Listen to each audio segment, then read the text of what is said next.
First World War, a time in which the old world clashed with the new world of war, in which industrial machines of destruction made their way to the battlefield, causing immense casualties across the world. But what would happen if this war had a slightly different twist, in which it wasn't so much tanks that made their way to the battlefield but rather mechanical walking machines? Iron Harvest is a game which tries to answer this question, but also places a time frame just after the end of the Great War, and the world is not set in the west, but rather east of Europe, with Poland as a battleground. This is a game which I've had my eye on for quite a while, and I quite like the idea of a pseudo First World War, or rather First World War sort of setting, using dieselpunk technology. However, as more and more details came out during its development, I started to become a bit concerned, as it seemed to be trying to imitate Company of Heroes in terms of its gameplay mechanics. And it does actually do this, with slight differences, such as capturing enemies' small arms doesn't actually add to the squad, but simply changes the squad itself. Suppression is also featured, as well as capture fixed weapons, just like Company of Heroes. There are no playable vehicles aside from the mechs. Now, having played the game, I have to say that I simply don't like it.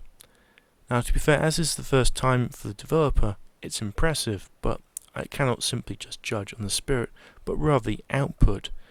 And I'd probably be kinder if it weren't for the price, as the base game will cost you it will cost you £45. Sorry, £47 just for the base game, and £65 for the deluxe edition of the game, which I believe is far too much for what is being offered. I found the premise somewhat difficult to believe, and especially so considering this is set in 1920, just after the Great War. I didn't find this story to be engaging, nor did I find the factions to be particularly believable. In fact, I found the story to be a bit cheesy, to be honest. And the factions, you have the Rusviet, which is a mix of early Soviet and Tsarist Russia, which features an army which is technologically fairly backward in its thinking, with the standard infantry wielding shotguns and several mechs using melee attacks. And you can even see some of the mechs actually seem to have the hulls made out of old ships, which I think is actually quite a nice touch, and it does actually add to the overall aesthetic, but I think it does lean far too much on this, and it just makes it a bit hard to believe. And I think kind of adds to the sort of stereotypes of Russia during being very backward at this time. So anyway, then you have Saxony, which come across as technologically advanced, which again seems to come from certain stereotypes, particularly what was said about Germans during the Second World War. I do find it strange that Saxony would be the faction, not, like, say, for example, Prussia, because that seems to be a bit more logical when you consider the history of Germany. And then, of course, we have Polania, who are depicted as being the scrappy, oppressed underdogs trying to liberate their land from, the Rusviets and the Saxons. Now, the mission design doesn't really come across as being unique. Even the first few missions do very little that's new or different. They're actually similar to other games of the genre. To be honest, I couldn't wait to get past the tutorial. I really wish they included a skip tutorial button, particularly as they actually have difficulty modes which describe the kind of skill level that you have at playing RTS games. So you'd think for £47 they'd include a skip tutorial button, because the game is not that it's not that complicated. It does a lot of things that are very similar to other RTS games. Speaking of which, the base building elements aren't particularly developed either, in that you're able to build 3 main structures and 1 bunker which you can change to machine gun bunker or a cannon bunker.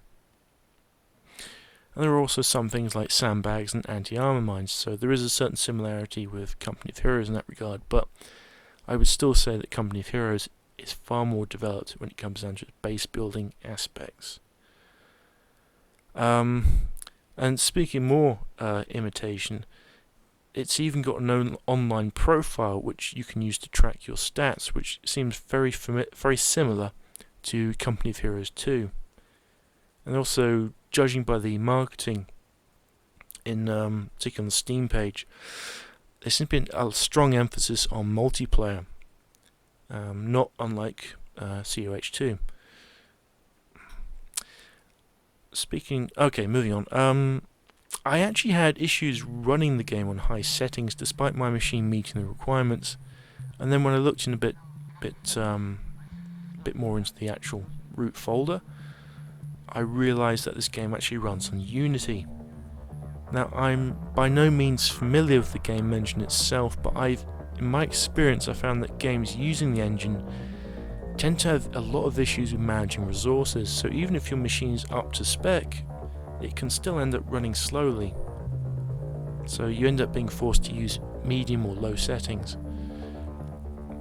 So to wrap up in conclusion, I really don't recommend this game because there are older and far better games out there.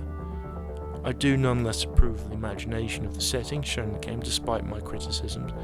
However, it is most certainly not worth the price, particularly at £47 for the base game.